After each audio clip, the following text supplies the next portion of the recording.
yang terus kau limpahi atas setiap kami. Terima kasih Tuhan, kalau sebentar Tuhan kami akan mendengarkan isi hati-Mu, pesan-pesan-Mu.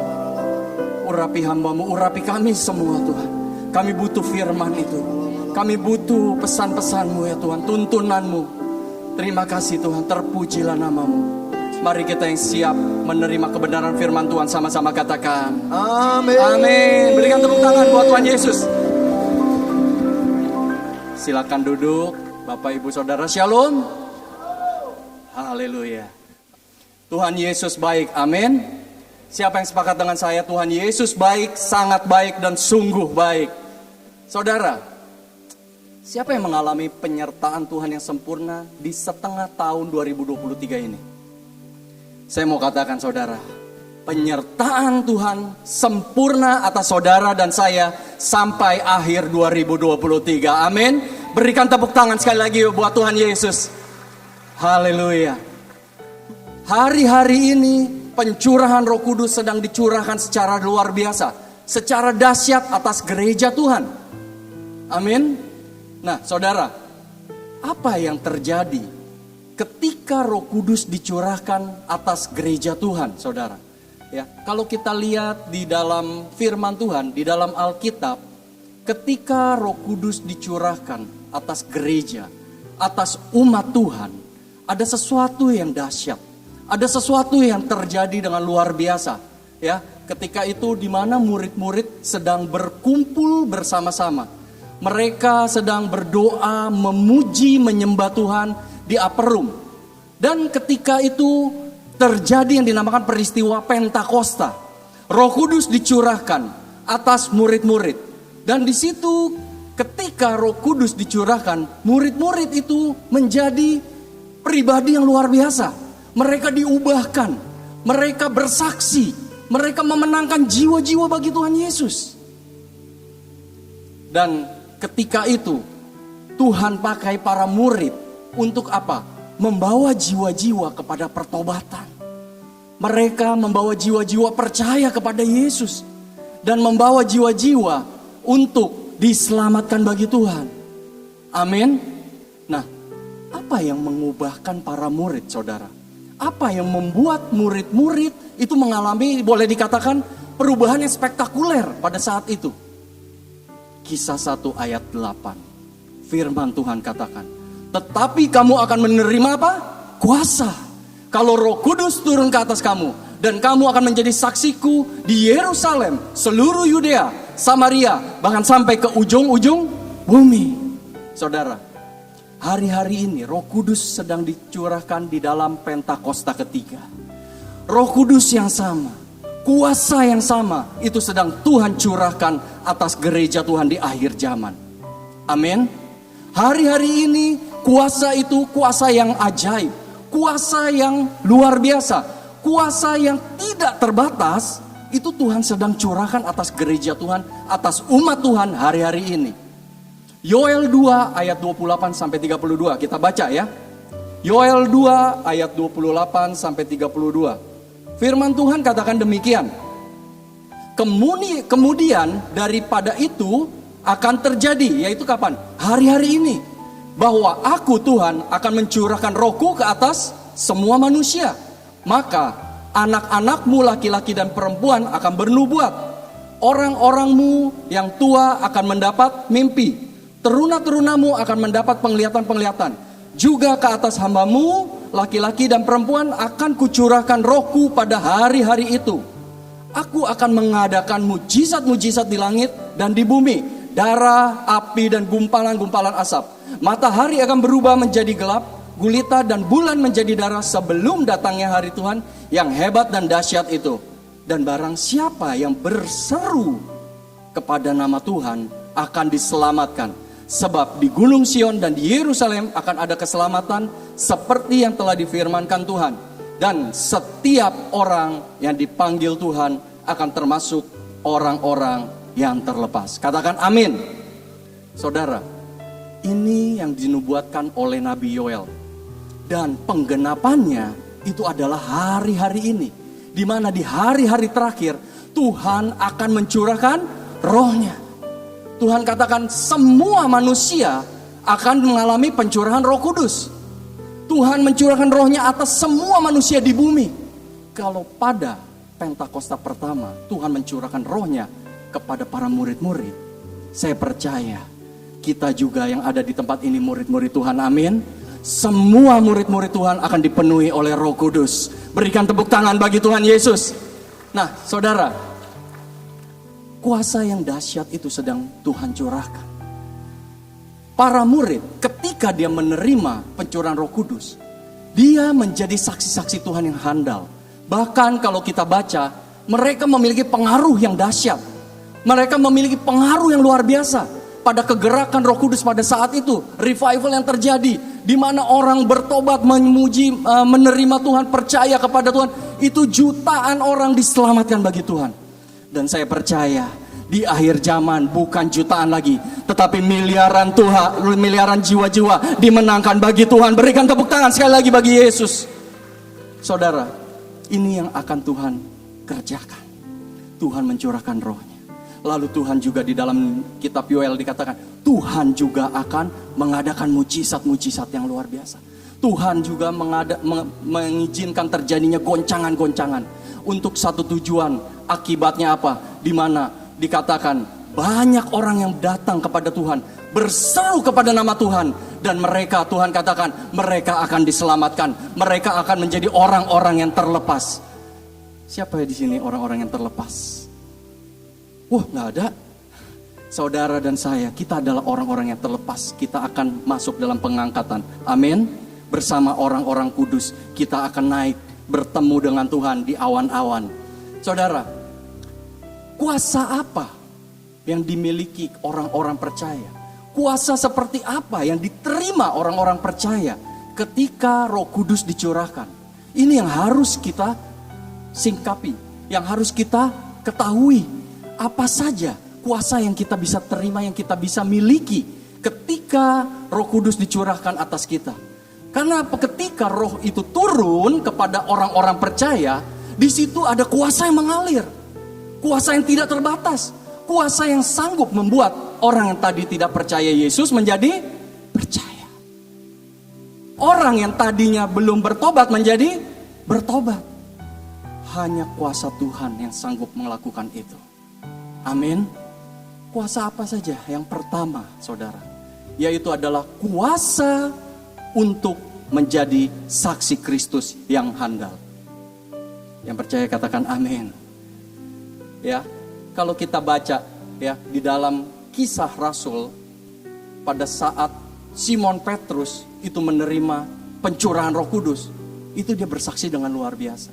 Tetapi kalau kita baca sebelumnya, apa yang dialami oleh Simon Petrus? Ketika Tuhan Yesus hendak disalibkan, ketika Tuhan Yesus ditangkap pada malam hari setelah berdoa di Taman Getsemani, setelah melakukan perjamuan terakhir, Petrus ketika itu dia justru sempat menyangkal Tuhan Yesus sebanyak 3 kali. Sebelum ayam berkokok, Petrus berkata, aku tidak kenal dia. Aku tidak kenal Tuhan Yesus. Tetapi ketika Pentakosta turun dan Petrus dilawat Roh Kudus, Petrus dipenuhi Roh Kudus, apa yang terjadi? Kalau kita baca di Kisah Rasul, Petrus justru dengan terang-terangan di depan bangsa Israel, Petrus menyaksikan siapa itu Tuhan Yesus. Orang yang penuh dengan Roh Kudus, dia memiliki boldness spirit. Orang yang dipenuhi oleh kuasa Roh Kudus, dia ada memiliki keberanian untuk bersaksi siapa itu Tuhan Yesus. Amin. Dia bersaksi siapa itu Tuhan yang layak, yang patut disembah. Tadinya Petrus menyangkal Tuhan Yesus. Tetapi ketika peristiwa Pentakosta, Roh Kudus dicurahkan dan dia terima dipenuhi Roh Kudus, justru dia bersaksi dengan berani. Dia memberitakan siapa itu Tuhan Yesus. Itu yang dilakukan oleh Petrus. Saya percaya hari-hari ini kita, rasul-rasul, murid-murid Tuhan, juga akan menerima boldness spirit itu. Amin. Ketika Roh Kudus turun atas kita, Roh Kudus memenuhi kita, kita akan berani bersaksi tentang Tuhan Yesus. Amin. Ya, ketika itu Simon Petrus ya, pada saat itu dia ditangkap bersama dengan Yohanes. Lalu di hadapan sidang oleh imam besar dan juga keturunan-keturunannya. Di situ Petrus ditanya, dengan kuasa manakah atau dengan nama siapakah engkau melakukan perbuatan demikian? Ketika dia bersaksi, ya. Lalu apa yang dikatakan oleh Petrus dengan beraninya? Yuk kita baca dari Kisah Para Rasul 4 ayat 13. Kisah Para Rasul 4 ayat ke-13. Firman Tuhan katakan demikian. Ketika sidang itu melihat keberanian Petrus dan Yohanes dan mengetahui bahwa keduanya orang apa? Biasa yang tidak terpelajar, heranlah mereka dan mereka mengenal keduanya sebagai siapa? Pengikut Yesus. Tadinya Petrus menyangkal bukan pengikut Yesus. Tadinya Petrus menyangkal tidak kenal Yesus. Tetapi justru dia dikenal sebagai pengikut Yesus. Dengan keberanian dia menyampaikan hal demikian. Lalu setelah itu para imam berunding, ya. Imam besar dan keturunannya berunding mereka karena melihat apa? Melihat terjadinya kehebohan pada waktu itu, di mana Petrus itu bersaksi bahwa Tuhan Yesus Allah yang engkau salibkan telah bangkit kembali. Lalu dia mengancam Petrus dan Yohanes untuk tidak lagi bersaksi tentang Yesus. Tetapi apa jawabnya yang dilakukan oleh Petrus dan Yohanes kepada para imam besar? Dikatakan demikian dari Kisah Rasul 4 ayat 19 dan 20. Firman Tuhan katakan demikian. Tetapi Petrus menjawab mereka, silakan kamu putuskan sendiri, manakah yang benar di hadapan Allah, taat kepada kamu atau taat kepada Allah. Sebab tidak mungkin bagi kami untuk tidak berkata-kata tentang apa yang telah kami lihat dan telah kami dengar. Saudara, orang kalau dipenuhi Roh Kudus, dia ada keberanian untuk hidup takut akan Tuhan. Amin. Hidup tidak lagi kompromi terhadap dosa. Hidup benar walaupun melawan arus dunia. Ini yang Tuhan mau, supaya gereja Tuhan di akhir zaman itu memiliki hidup yang berkemenangan. Hidup menang atas dosa. Hidup yang takut akan Tuhan. Hidup yang tidak kompromi terhadap dosa. Kita harus seperti Petrus. Kita mau taat kepada Allah, atau kita taat atau takut kepada manusia yang membelokkan kebenaran. Ketika kita taat, ketika kita melakukan firman, hidup sesuai dengan firman Tuhan, saudara, kita sudah menjadi suratan terbuka Kristus. Amin. Bukankah ketika kita sudah menjadi suratan terbuka Kristus, di situ berarti kita sudah menjadi saksi Kristus. Amin. Kita sudah menjadi saksi Kristus.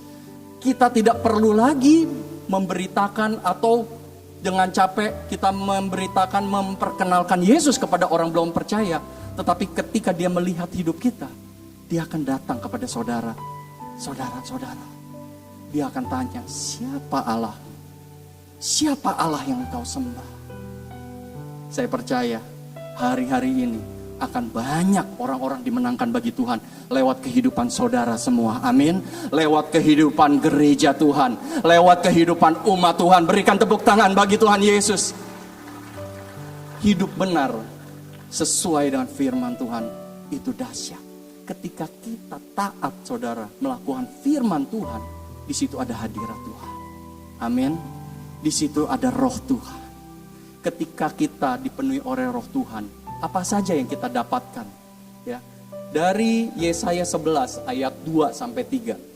Firman Tuhan di dalam Yesaya 11 ayat 2 dan 3. Firman Tuhan katakan demikian. Roh Tuhan akan ada padanya. Roh apa aja? Hikmat, pengertian, roh nasihat dan keperkasaan, roh pengenalan dan takut akan Tuhan. Ya, kesenangannya ialah takut akan Tuhan. Ia tidak akan menghakimi dengan sekilas pandang saja atau menjatuhkan keputusan menurut kata orang.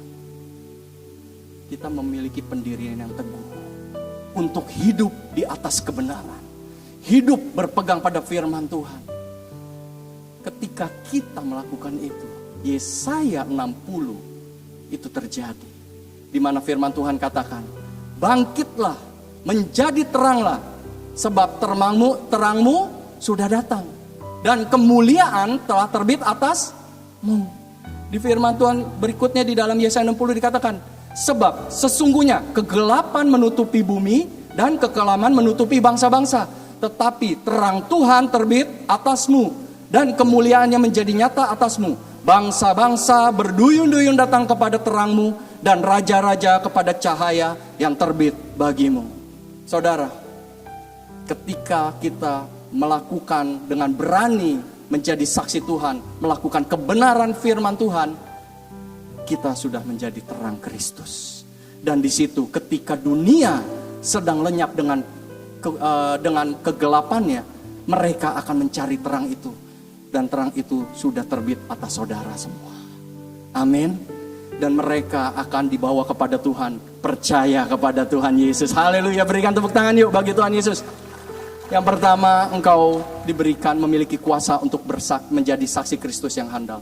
Yang kedua, apa?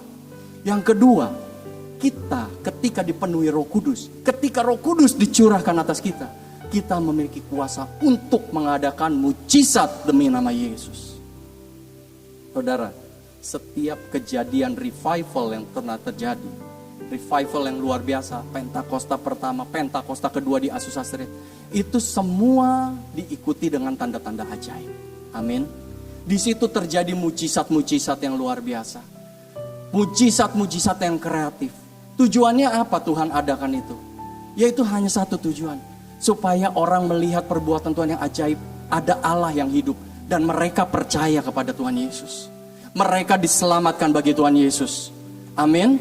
Itu tujuan diadakannya mujizat-mujizat yang Tuhan adakan ketika Roh Kudus dicurahkan, ketika terjadinya Pentakosta. Saudara, kalau kita lihat para murid sebelum Tuhan Yesus naik ke surga, Tuhan Yesus itu menampakkan diri kepada para murid-muridnya. Dan ada satu momen ketika itu Petrus, Yohanes bersama para murid yang lainnya tuh hendak menangkap ikan kembali. Mereka tuh hendak menjadi nelayan kembali. Lalu mereka ngajak teman-temannya. Petrus mengajak teman-temannya. Aku hendak menangkap ikan lagi. Mau nangkap ikan lagi. Lalu teman-temannya semua pada mengikutinya. Tetapi apa yang terjadi, saudara? Semalam-malaman mereka tidak mendapatkan ikan. Pada hari mulai siang mereka hendak kembali ke pantai. Ya, penuh kekecewaan, ya, sedang dalam keadaan frustasi, sedang dalam keadaan gundah gulana, sedang dalam keadaan kebingungan. Karena apa? Karena Tuhan Yesus baru saja disalibkan, mati, dan mereka itu belum sepenuhnya percaya adanya kebangkitan. Tetapi saudara, apa? Ketika jaraknya nggak jauh dari pantai 200 hasta, di situ ada sosok yang berdiri di pantai, di tepi pantai. Sosok itu yaitu bertanya kepada para muridnya, anak-anak, apakah engkau memiliki lauk pauk? Lalu dijawab, gak ada. Tentu ya, pasti dengan keadaan kesel, ya, sudah capek, ditanya lagi, ya, dapat ikan apa enggak, punya lauk pauk apa enggak. Lalu yang luar biasa Tuhan katakan, tebarkanlah jalamu di sebelah kanan perahu, maka engkau akan memperolehnya. Lalu tanpa sadar, itu para murid itu menebarkan jalannya.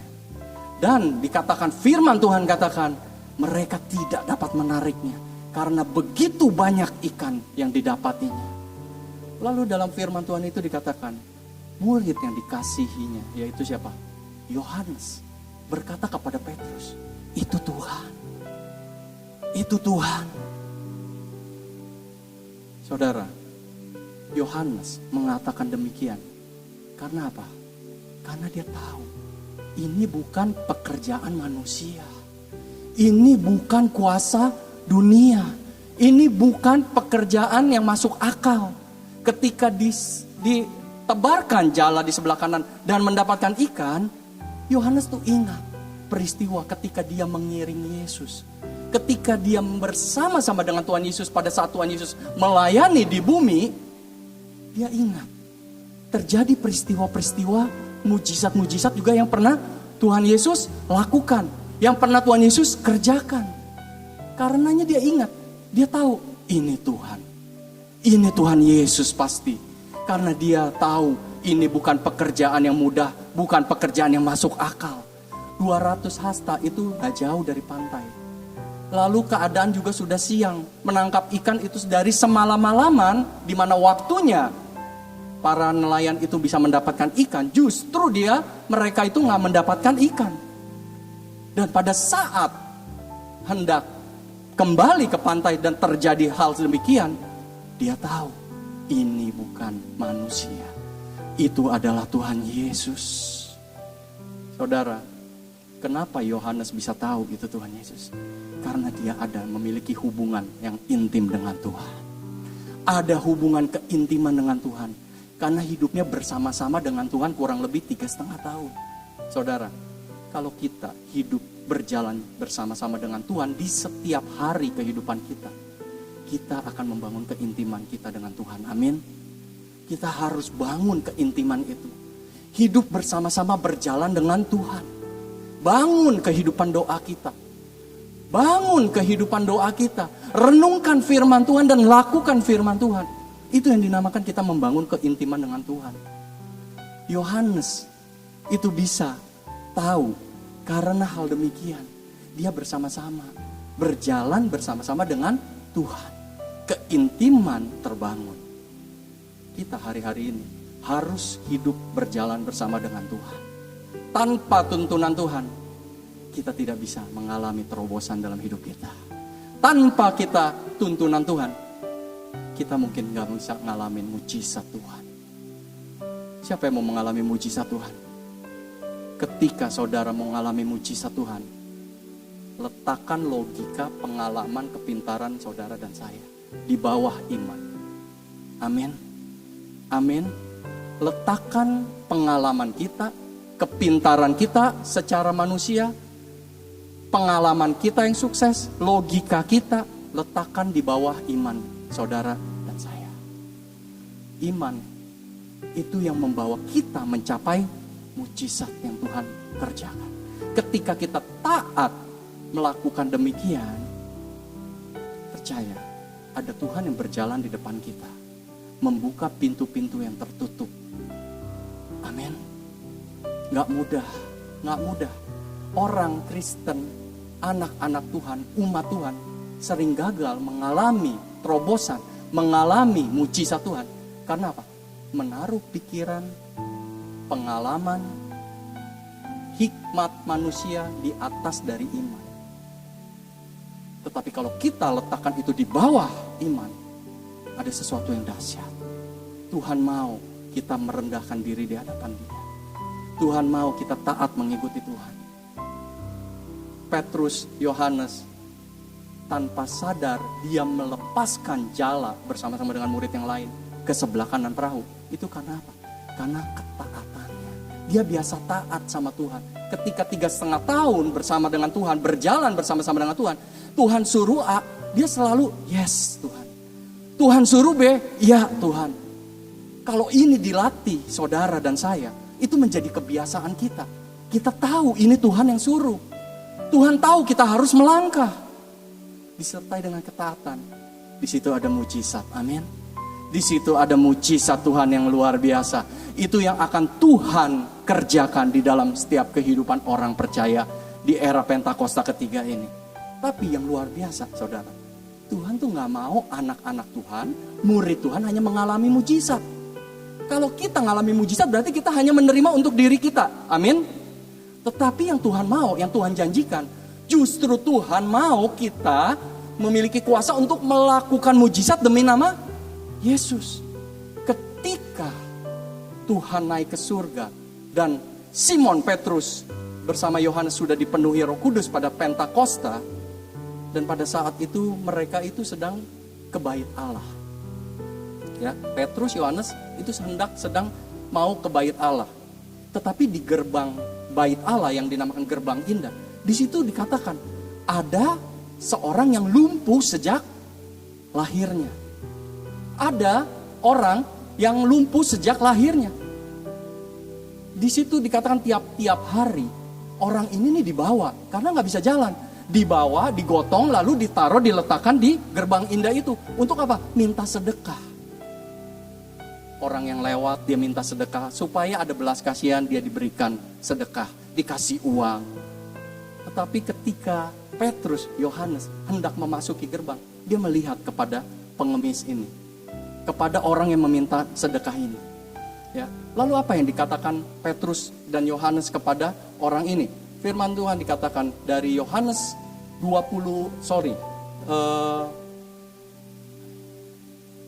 dari Kisah Para Rasul 3, ya. Kisah Para Rasul 3 ayat 4 sampai 8, ya. Ketika Petrus dan Yohanes itu melihat pengemis ini, dikatakan mereka menatap dia dan Petrus berkata, "Lihatlah kepada kami." Lalu orang itu menatap mereka dengan harapan akan mendapatkan sesuatu dari mereka, dari Petrus dan Yohanes. Tetapi Petrus berkata, "Emas dan perak tidak ada padaku. Tetapi apa yang kupunyai, kuberikan kepadamu demi nama Yesus Kristus, orang Nazaret itu, berjalanlah." Lalu ia memegang tangan kanan orang itu dan membantu dia berdiri. Seketika itu juga kuatlah kaki dan mata kaki orang itu. Ia melonjak berdiri lalu berjalan kian kemari dan mengikuti mereka ke dalam bait Allah. Berjalan dan melompat-lompat serta memuji Allah. Ketika Tuhan mencurahkan roh-Nya, percaya ada kuasa yang justru Tuhan mau berikan kepada kita untuk menjadi berkat bagi orang lain. Amin. Untuk melakukan tanda-tanda ajaib. Bukan kita, Tuhan sendiri yang melakukan, tetapi melalui saudara dan saya. Demi nama Yesus dikatakan makanya. Bukan demi nama kita, demi nama Yesus. Saudara, kalau saya baca, saya renungkan, ini luar biasa mujizat. Bukan yang kata hanya, boleh dikatakan hanya orang lumpuh berjalan, no. Tetapi dikatakan sejak lahir. Kalau orang sejak lahir dan dia bisa berjalan, itu pasti saya yakin dia harus melalui terapi, amin. Dia belajar jalan mulai. Tapi apa yang dikatakan dalam firman Tuhan ini? Lalu ketika sejak didoakan demi nama Yesus Kristus orang Nazaret itu berjalanlah, lalu ia memegang tangan kanan orang itu dan membantu dia berdiri. Dikatakan apa? Demi berikutnya, seketika itu juga kuatlah kaki dan mata kaki orang itu. Melonjak berdiri, bukan hanya berjalan kian kemari. Dikatakan apa? Dia orang itu berjalan dan melompat-lompat serta memuji Allah. Saudara, ini yang Tuhan berikan kuasa yang dahsyat. Hari-hari ini Tuhan sedang curahkan atas gerejanya, atas umatnya. Ini bukan untuk kebanggaan saudara dan saya, tetapi kita harus tangkap. Ini waktunya kita berdiri. Ini waktunya gereja Tuhan berdiri. Ini waktunya gereja Tuhan menjadi berkat untuk memenangkan jiwa bagi Yesus. Di Pentakosta ketiga ini, Tuhan mau pakai gerejanya secara luar biasa. Semua berbalik kepada saudara dan saya. Respon kita gimana? Kita mau dipakai atau enggak? Kalau kita mau dipakai, benar-benar kejar Tuhan lebih lagi. Amin. Utamakan Tuhan dalam hidup kita. Mengutamakan Yesus di dalam setiap hidup kita. Di setiap harinya dimanapun saudara berada. Di kantor, di lingkungan, di komunitas, di keluarga. Juga anak-anak yang sekolah di kampus, di sekolah. Jadi berkat, jadi terang. Amin. Saya percaya kalau kita menangkap hal ini, gereja Tuhan akan bangkit. Amin. Gereja Tuhan akan bangkit. Dan gak lama lagi penuaian jiwa yang terbesar dan terakhir itu terjadi. Tuhan Yesus datang kali kedua menjemput saudara dan saya di awan-awan. Berikan tepuk tangan bagi Tuhan Yesus. Berkati Tuhan anak-anakmu Tuhan. Berkati Tuhan umatmu Tuhan. Berkati mereka yang bekerja Tuhan. Berkati mereka Tuhan yang berusaha, yang sekolah Tuhan. Apa saja yang mereka kerjakan, Engkau jadikan semuanya berhasil Tuhan. Dalam nama Yesus kami berdoa Tuhan, biar terus penyertaan-Mu sempurna Tuhan. Pemeliharaanmu sempurna. Setiap pribadi, setiap keluarga-keluarga di tempat ini akan di dalam perlindungan Tuhan, akan dijagai, akan dilindungi oleh Tuhan Yesus. Mereka akan terus Engkau angkat menjadi kepala dan bukan menjadi ekor. Mereka akan terus naik dan tidak pernah turun. Apa saja yang umat-Mu kerjakan ya Tuhan, kami percaya Tuhan, Engkau yang memberkati berlimpah-limpah. Terima kasih Tuhan, hanya di dalam nama Yesus. Mari kita yang percaya dan sudah terima berkat Tuhan sama-sama katakan amin, amin, haleluya. Tuhan Yesus memberkati.